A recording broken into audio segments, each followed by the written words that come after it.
तो कंपनी है, दरअसल प्रोड्यूसर का नाम जो बना रहे थे उनका नाम है अरविंद। तो कंपनी का नाम है अरविंद लिमिटेड। 34-35 रुपए के आसपास का भाव, साल के हाई 56 रुपए के, वहां से ये स्टॉक 40% नीचे कामकाज कर रहा है। और इनफैक्ट इस स्टॉक ने पहले 150 के लेवल्स देखे हुए, वहां से करेक्ट हुआ था और लंबे अरसे से एक रेंज में कंसोलिडेट कर रहा है। मेरे ख्याल से जून ऑनवर्ड्स एक दायरे में है और बहुत अट्रैक्टिव लेवल्स लग रहे हैं जब इन लेवल्स के आसपास कंसोलिडेट कर रहा है एंट्री पाने के। अब पसंद क्यों आ रहा है, एंट्री पानी क्यों चाहिए? एक तो गजब का धंधा है। ये कंपनी लाल भाई ग्रुप की फ्लैगशिप कंपनी है, अहमदाबाद हेडक्वार्टर्ड, टॉप सप्लायर्स है फैब्रिक की दुनिया भर में और इस देश की सबसे बड़ी टेक्सटाइल कंपनी है। 100 मिलियन मीटर्स प्रोडक्शन कैपेसिटी है डेनिम की, 140 मिलियन मीटर्स प्रोडक्शन कैपेसिटी है वोवन फैब्रिक की, 42 मिलियन गारमेंट्स इसने पिछले साल FY20 में बनाए थे। इस तरह की साइज और स्केल की मैं बात कर रहा हूं। और ये कंपनी दुनिया भर के सक्सेसफुल ब्रांड जो हैं उनके लिए एक स्ट्रेटेजिक सप्लाई चेन पार्टनर है। इस कंपनी के फाइनेंशियल स्क्रीन्स पर आएंगे और देखिए किस तरह की गजब का परफॉर्मेंस रहा है। FY20 तक में 7-7.5 हजार करोड़ के रेवेन्यूज कर रहे थे।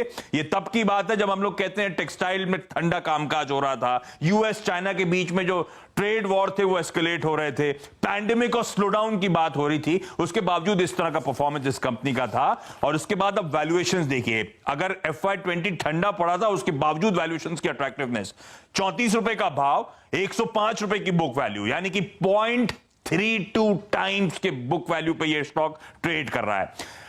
FY20 का EPS 6.62 रुपीज था, 6 रुपए 62 पैसे। ये कंपनी केवल इस समय 5 के पी मल्टीपल पे है और NSE की वेबसाइट पे चले जाइए, वहां पे पता चलेगा सेक्टर का पी 42 टाइम्स है।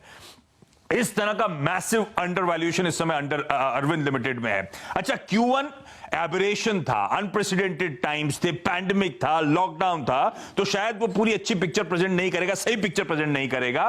फिर भी ध्यान रखें, Q1 में रेवेन्यूज 600 करोड़ के थे, EBITDA loss merely 29 crore rupees का हुआ था और कंपनी ने स्पेसिफिकली कहा था कि अप्रैल में प्लंज के बाद मंथ ऑन मंथ गजब की रिकवरी देखने को मिल रही है। EBITDA margin pre Covid levels पे पहुंच चुके हैं और कुछ धंधों में तो प्री कोविड लेवल से भी बेहतर मार्जिन इस कंपनी ने क्लॉक करे हैं। और ये कंपनी स्पेसिफिकली कह रही है कि Q1Q Q2 में डेट कम होगी, Q1Q Q3 में डेट और कम होती हुई आपको नजर आएगी और मार्जिन्स इस आने वाले क्वार्टर में 10 से 11% की गाइडेंस ऑलरेडी दे चुकी है कंपनी।